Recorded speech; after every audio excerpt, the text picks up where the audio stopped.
everyone, welcome back to another episode of Hysterrified, a horror movie review podcast. I'm Paola. And I'm Danielle. And today we're back with another fun episode. This is actually our 30th episode, which is pretty cool. Wow. Kind of crazy that we've done that many episodes. Thank you to the 5 of you that listen to this podcast. We know who you are. We know you are. We love you. We appreciate the support. But anyway. And we know where you live. We may or may not know that, but, you know, that's for us to know and for you to never find out. Today we're talking about the 2019 movie Child's Play, which is part of the Chucky movie franchise. It is a 2019 slasher film directed by Lars Klevberg from a screenplay written by Tyler Burton Smith. Serving both as a remake of the 1988 film of the same name and a reboot of the Child's Play franchise, the film stars Aubrey Plaza, Gabriel Bateman, Brian Tyree Henry, and Mark Hamill as the voice of Chucky. So yeah, we're going to get into it. But before we do, we want to remind you, as always, that there's going to be spoilers for this movie, so if you haven't seen it, go check it out. Yes. Catch all that good Chucky killing people action. Yes. So now I'm going to read you a very short synopsis about the plot of the movie. After moving to a new city, young Andy Barclay receives a special present from his mother, a seemingly innocent buddy doll that becomes his best friend. When the doll suddenly takes on a life of its own, Andy unites with other neighborhood children to stop the sinister toy from wreaking bloody havoc. So, as we do sometimes, we are going to dig into some fun facts before we get into discussing what we liked and what we didn't like about the movie. So, I gathered some fun facts from IMDb, and I think you did too, right? So we're gonna see.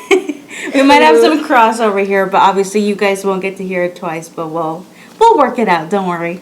Yeah. I'm gonna go first and I'm gonna say all of them. No! You can go first, though. So there's a few little, nods to other movies in this movie. One of them is that, as you mentioned, the voice actor for Chucky is Mark Hamill, who played Luke Skywalker in the original Star Wars. Mm-hmm. And they have Andy, when he first gets the buddy doll, when he tries to name him, he tries to name him Han Solo, which is supposed to be a little nod to Star Wars. Right. And then there's a part later, towards the end of the movie, where there's a little toy police car that goes, driving out, and it says, "Dead or alive, you're coming with me." And that's supposed to be a nod to RoboCop, which was also produced by the studio Orion Pictures. Mm-hmm. So I guess they're throwing a little Easter egg of that. Nice. This one it's not like a nod so much as the director felt inspired by E.T. And so you can see that in the buddy doll. His finger glows when he uses it to move stuff. Yeah. In this case, it's Bluetooth connected stuff. Right. And then the kid Andy wears a red hoodie, just like Elliot, Mm-hmm. for a lot of the movie. And then also, you see Chucky learning from the TV the same way that E.T. learns from the TV. That's pretty cool. Yeah. I did think, too, that the kid, slightly resembled the kid that plays Elliot, so Mm-hmm. I wonder if that was also, if his inspiration was also reflected in the casting choice. That would be interesting to know. So my first fun fact is just very short, but when I was kind of reading through a few articles about this movie and stuff, so this fact kept on coming up over and over again, but basically it was that the original creator of the Child's Play / Chucky series, his name is Don Mancini, and he was apparently not involved in this film at all. And he has, along with Alex Vincent, Christina Lees, and Jennifer Tilly, expressed his lack of interest in it. So I think it sounds like there's some beef there, perhaps some rivalry that, they didn't really like, I guess, this reboot. And I mean, I didn't really get into why they weren't involved, but it sounds like it was like the studio probably owned the rights and they kind of just went with it without necessarily having to consult the creators at that point if they already owned the rights, That's just kind of me like speculating, but it sounds like what happened, Yeah. So I thought that was interesting because, obviously as a creator of a certain franchise, you have like a lot of, I could see somebody being really overprotective of that. And I don't know, I feel like, I don't know if they were simply like indifferent or if they didn't like it, but I mean, I don't know. It's just an interesting fact about, how this movie was made and the circumstances surrounding it. So Yeah, I could totally see that. It seems like I would think like this is my baby, this is my idea, and then like having somebody come in and kind of like change the fundamental idea of your product. I think that there was a movie that came out that was supposed to be following the original storyline that came out 2 years before, I believe in like 2017. And the clone one or the cult one? Yeah, the cult one, I think. And then I think they had a TV series too that was supposed to continue the storyline or something like that. And so I could see why, like, I feel like maybe he wanted to keep going with what he already had going, and they're like, hey, let's kind of just, like, restart it because this is getting, like, too much or kinda something. Crazy. Yeah, I don't know. That's what I'm just guessing as well, but... Yeah, it's kind of crazy. So another fun fact that I saw was that they had 6 animatronic dolls, and the dolls had interchangeable like limbs and head, so that they could swap them out for like if one of them breaks, and so that they don't have to like halt production. And they had, I guess, like I think some of them had different like types of like grasping hands, and like for far away stuff when Chucky wasn't going to be grabbing anything, they had like just the like still hand.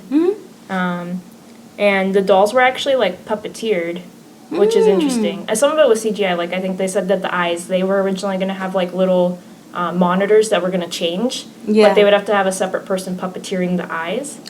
Or not puppeteering, but I guess like programming the eyes to change.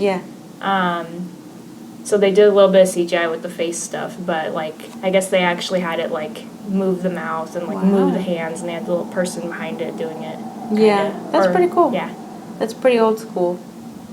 I just assumed that it was like entirely CGI, but I guess you can kind of see like the way that the doll looks. It looks more real than anything. So yeah. But definitely the face. I feel like there was something with the face about it that looked like CGI. And I guess it was because of the eyes. Yeah. I mean, maybe some of the mouth stuff was too, but I think they did say that. I think I remember reading that the face they had like face muscles that would move or something. And then also for the scenes where like Chucky's running, like that's CGI'd because they're not going to have a person like. I mean, they do it in other movies, but that's true. Yeah.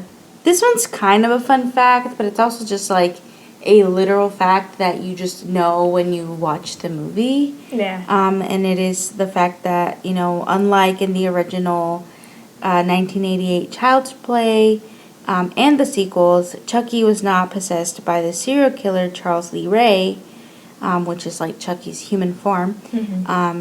He was instead, programmed by like a disgruntled employee. So that's kind of where they switched like the core storyline of the Chucky series. But basically, I mean, it's kind of crazy, but they had a different spin on it.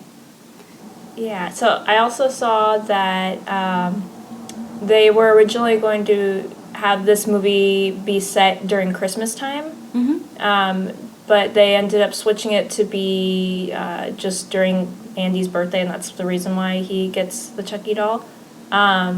But they wanted to keep in the part where the shitty boyfriend dies because of the Christmas lights. Mm-hmm. So they just left that in anyways and had it, like, I guess maybe it could be that he just left him up for, like, a long time Yeah. or something. Yeah. But, That's funny. yeah.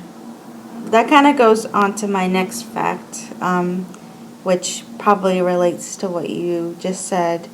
I read on IMDb that most of the deaths in the movie could not resemble the deaths from the original movie, like, too closely. Mm-hmm. So this was actually due to Universal Studios still retaining the rights to every Child's Play sequel, up to and including the Chucky films that dropped the Child's Play title.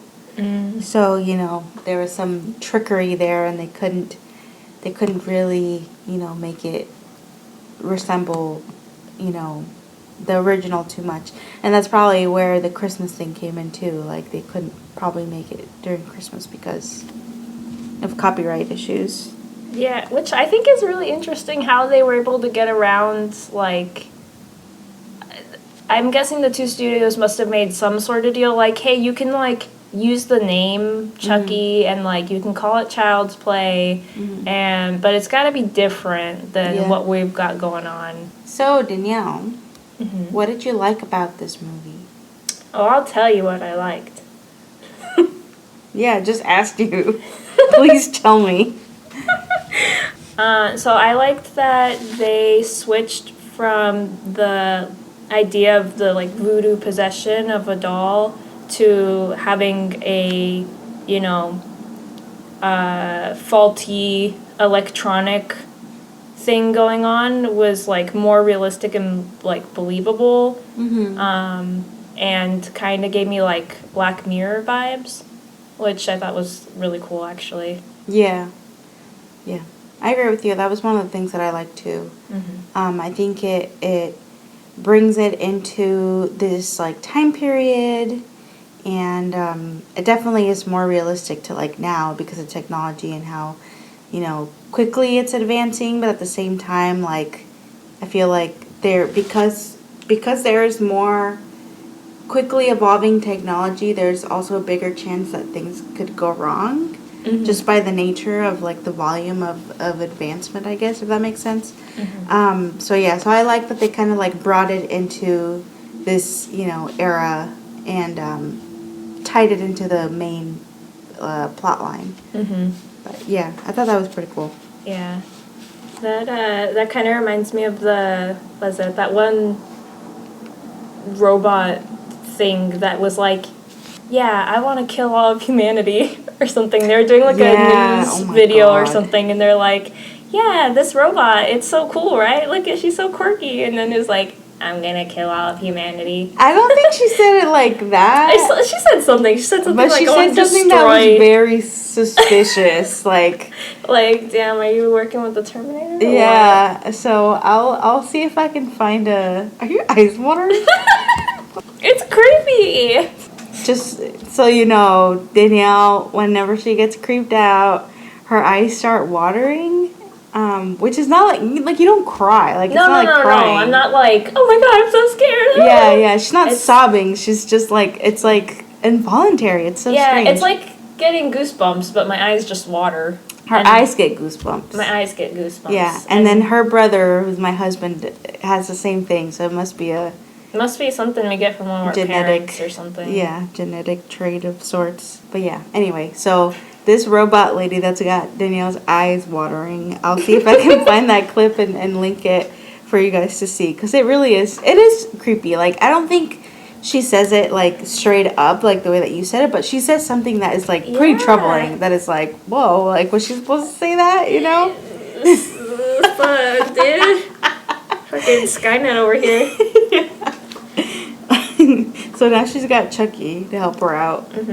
Okay, so one of the first things that I noticed about the movie that I liked was just the fact that Aubrey Plaza's in this movie. Because I really like her as an actress. I feel like as a comedic actress, she's like, she plays very unique roles, I feel like.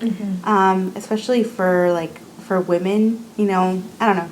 I could go on and on, but basically I was just very happy to see her in the role of like Andy's mom, and I think it's even something a little bit different for her because I don't think she's played a lot of moms, you know. And granted, she's supposed to be a young mom, you know, but at the same time, I was like, oh, that's cool. Like she's in a different role that is comedic, but it's also like a little bit more straight because it is in the horror genre, and so.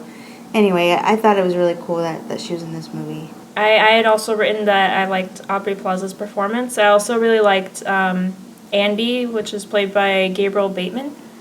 He did a really good job, and I was looking up other things that he's done, and he's been in a lot of other horror movies, actually. Oh, nice. Yeah. I forgot what other movies, but yeah. So I guess he's making his way into all these like horror movies.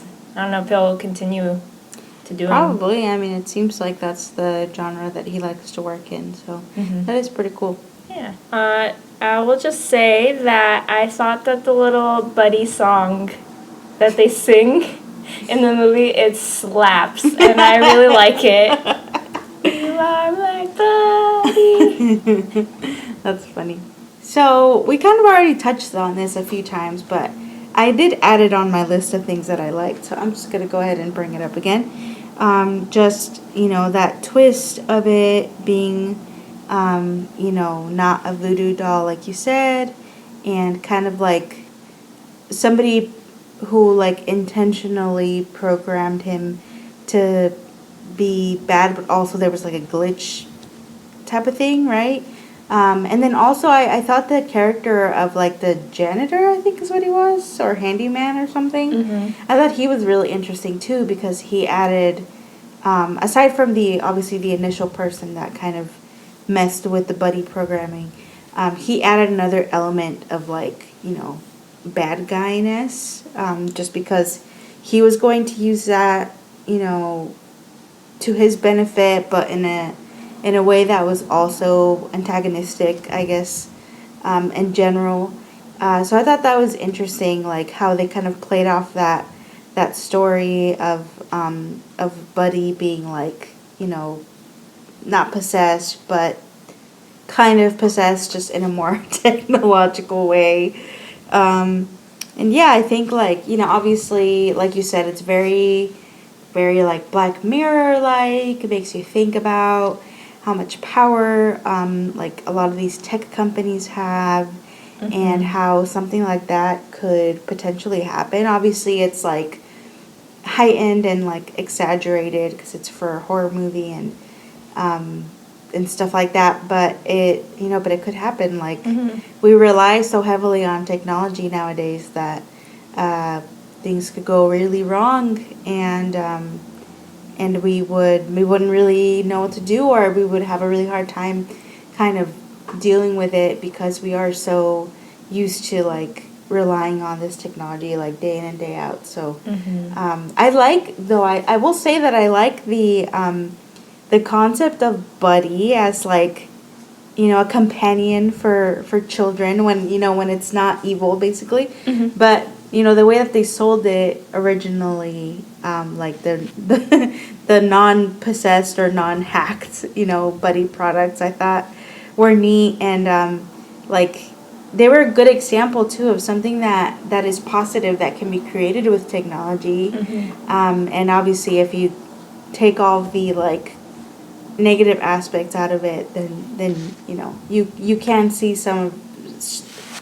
them showcase some of the ways in which like Buddy could be a good product nowadays, you know. But at the same time, obviously, it all goes wrong. So yeah, it's interesting. I think just them bringing like this whole technological aspect of it, like, just gets you thinking a lot more about the bigger conversation around these topics, and you know, around like the future of AI and so on and so forth. But I think that was probably like the most interesting part of the movie for me, was just having those, you know, bringing that forward into the plot, and then just having me think, like, I'm still thinking about it even though we watched this maybe like a little while ago, you know. So definitely, like I think this was a trailer for another movie that's going to come out soon. I'm not sure. I think it might have been for the Scream movie, maybe, the new one that's going to come out. Mm-hmm. But there's a scene that I saw of, like, one of those doors that uses a phone to lock it, and that the girl kept on pushing lock, and then somebody else had a thing that was pushing unlock, I guess. Yeah. So it kept on unlocking the door, and she kept locking it, and, like, Yeah. that could totally be Buddy. He could just be on the other side of the door. Another thing that you mentioned about the like tech companies, I wrote in my notes that I feel like this was kind of like throwing shade at Apple in a way, because it was like Buddy with an I, and I felt like oh, like iPod, iPhone, whatever. And the way that the guy was like, oh, this was not a Kaslan's product's fault, and like we're gonna recall these, but like it wasn't our fault. Yeah. And I remember you commenting like, oh, this seems like something that a person would definitely say to try and cover up like a problem with their products. Definitely, yeah. Especially in the tech world, I feel like they're kind of easy to, like, they shift blame very easily, and they don't really take accountability for, you know, and luckily for us, as far as technology has taken us, like, nothing so crazy has happened. At least not that I can recall, and maybe I'm wrong and I just don't know about it, but you know, when more like minor things happen, like data breaches and stuff like that, depending on the company, they're like apologetic, but at the same time I feel like they don't quickly like assume blame in the context of like realizing that their product was faulty. It was more like, oh, something went wrong, and you know, something went wrong is like a more abstract way of saying like it wasn't our fault. It was just like something went wrong. So it was a freak accident. Yeah, it was an anomaly, like whatever you want to say. So yeah, so I thought that was funny. Like they were like, no, it wasn't. You know, it wasn't our product, but we'll still recall it. Blah blah blah. So yeah. I thought that it was really interesting that they decided to make the audience feel connected to Chucky in the beginning.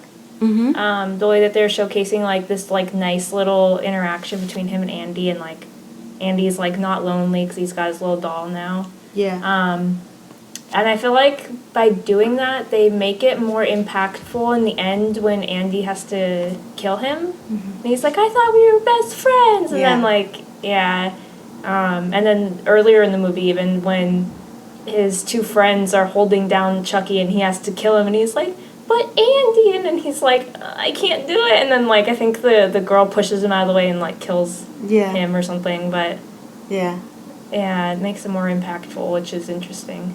Yeah, they do a good job of creating, you know, for a short amount of time, but kind of giving you the illusion that Chucky and Andy are like bonded, and which is the whole purpose, right? It's the whole purpose of the doll when it's not, you know, hacked or whatever.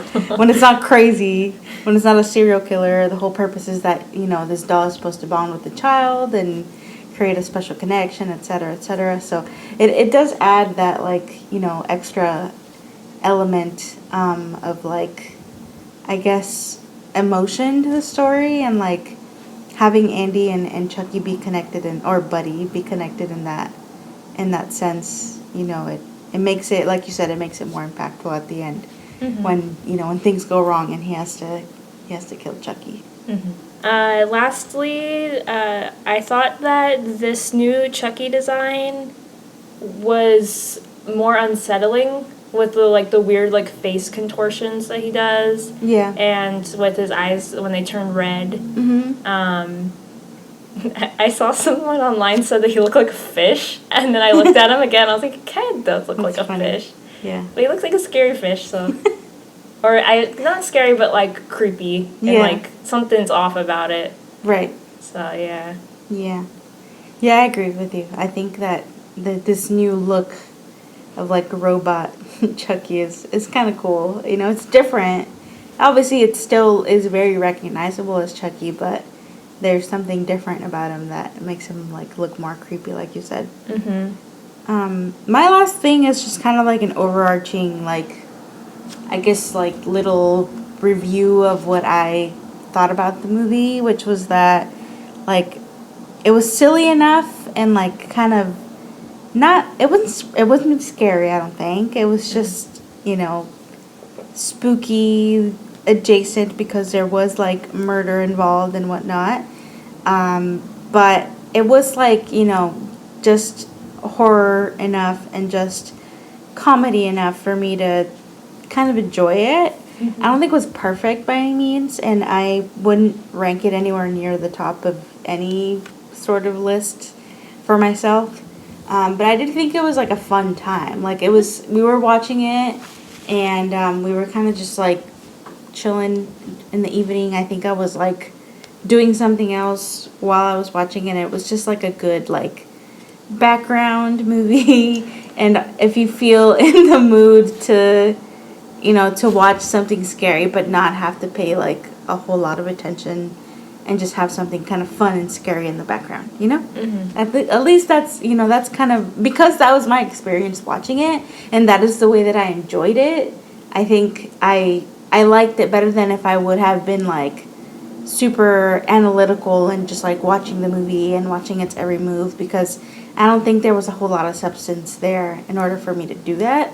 So I liked my viewing experience of it in that I was kind of just, paying attention but also doing something else and not getting like, I wasn't ever interested enough to get like actually lost in the world of the movie. It was just like a good, fun, kind of scary, pretty funny, very silly, like horror movie, or like horror comedy, I should say. What did you not like about this movie? Well, there's a couple things. One that's just kind of like a minor, like, nitpicky kind of thing, I guess, is that I feel like the way that Chucky got his name made no sense. Mm-hmm. And I guess, like, maybe they were just trying to, like, I don't know. I feel like they could have come up with a more clever way to get it to... I think they were trying to make a joke about how, like, automated telephones, when you say something, it's like, oh, you wanted this option? And it's like, no, I didn't even say that. Like, what are you talking about? So, like, Andy said Han Solo, and then it was like, oh, you mean Chucky? And it's like, they don't sound alike. Yeah. I don't know how it got from that to that. Like, hey, they could have said, like, Chewbacca, and that sounds like Chucky. That's true. So... What's up with that? Yeah. So, I mentioned already, and we talked about it a little bit, it was cool that they brought it into current times and they tied like technology into it and everything. But I do think that the plot line was kind of weak, and I wish that they would have brought in more elements to just kind of ground it a little bit more. Some of the things that I did like were, the fact that his mom was in like a shitty relationship, and they kind of showed that a little bit, and kind of like how that dynamic worked with him and his mom. But pretty much after Buddy or Chucky gets introduced, like, the story becomes very one note. It's all about him trying to figure out what's going on with his doll, like trying to stop it from being bad and so on and so forth. So I kind of got, I wouldn't say bored, but I kind of just got less invested as the movie went on, because I knew that they were working towards resolving just one aspect of the storyline, right? Mm-hmm. Like, everything was serving, this whole possessed doll situation. So I do wish that there were more elements to the plotline and just more levels in order for me to be more engaged, I guess, with it. But yeah, that was probably like the biggest thing that I felt like kind of bleh about. Kind of like how you said earlier that it was like spooky adjacent. Like, I feel like there should have been more suspenseful or creepy or unsettling moments to give it more of a touch of like horror movie. Yeah. Whereas this one had like more of a like almost lighthearted kind of, not lighthearted because I mean there's like people getting murdered. Yeah. But I don't know. I was looking through like, because I saw that the movie didn't get well received, and I was like, is it just people being haters? Like, I read a lot of people wrote like, not my Chucky, blah blah blah. Like, people being very like upset that they changed that it was a robot type situation instead of like voodoo type Yeah. situation. So I was looking through some other reviews and I saw some people saying too that they thought that the movie was like not scary and like more silly and like comedy and like I saw some comment that somebody said that the scene where Andy's like teaching Chucky how to like have a scary face so he can scare the shitty boyfriend, that they said like this seems like something out of a Disney movie, like that would be in like an Avengers or something. And I was like, you know what, that's a good point. So I don't know, yeah, there was something about it that was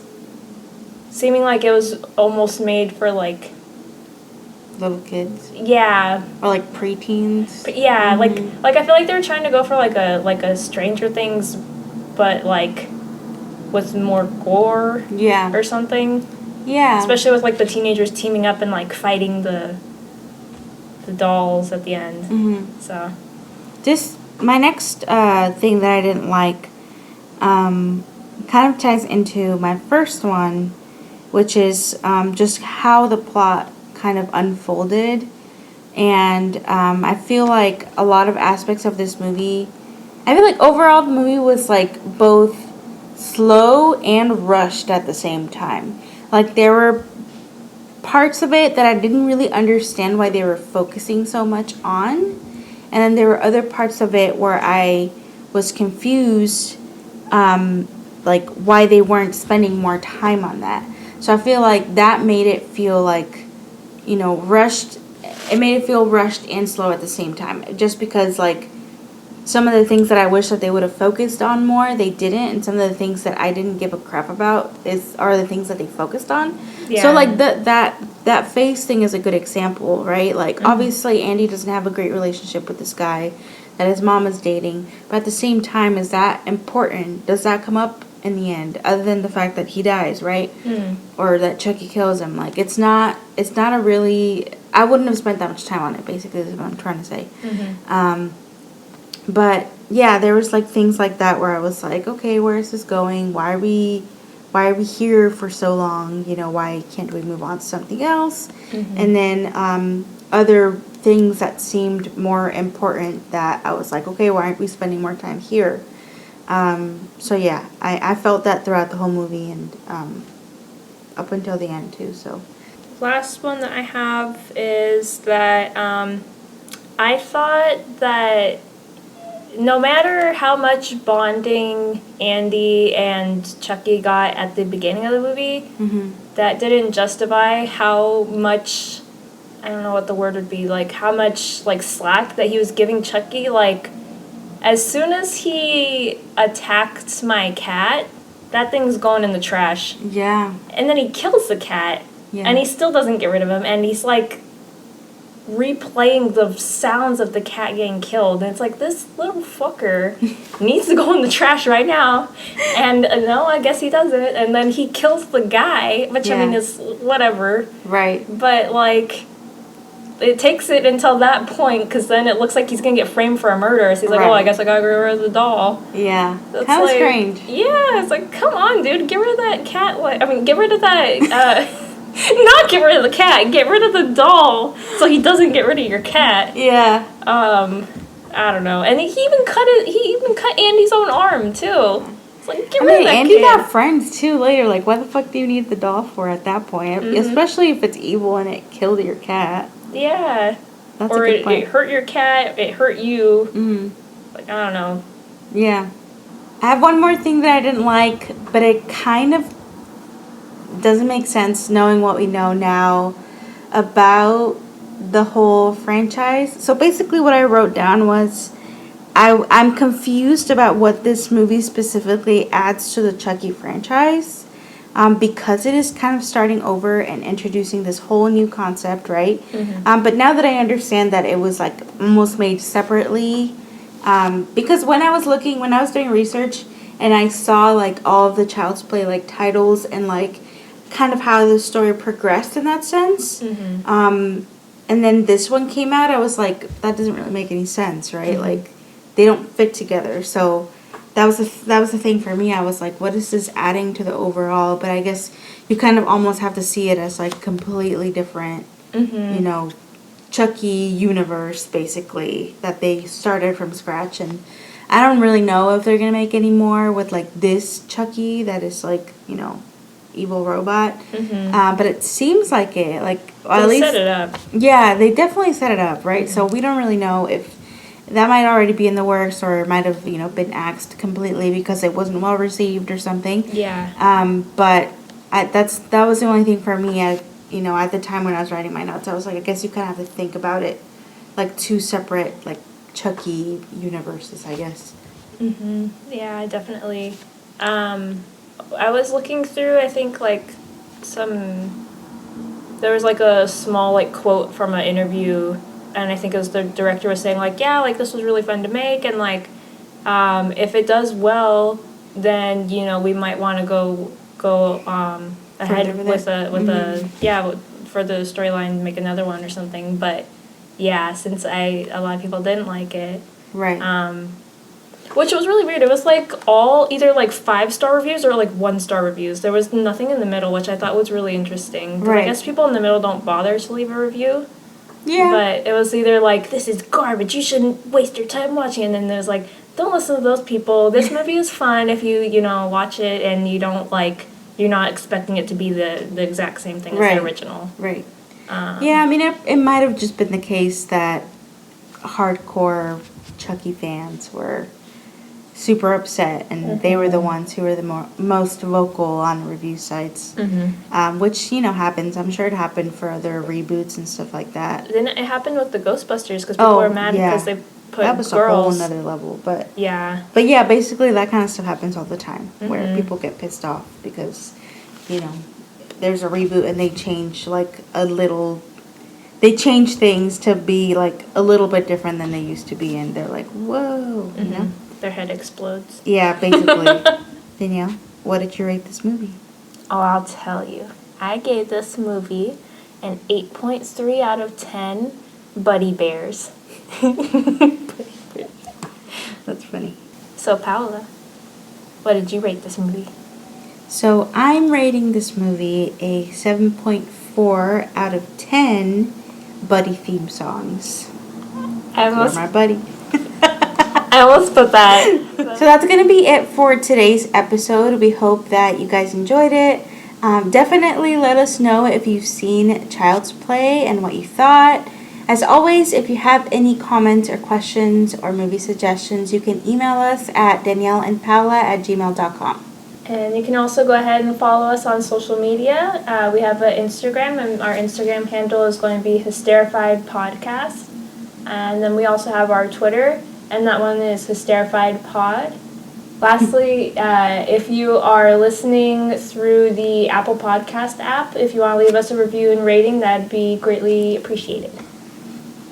And then we never say it, but if you're watching us on YouTube, you should definitely subscribe to our channel. Yeah, and leave a comment, you know.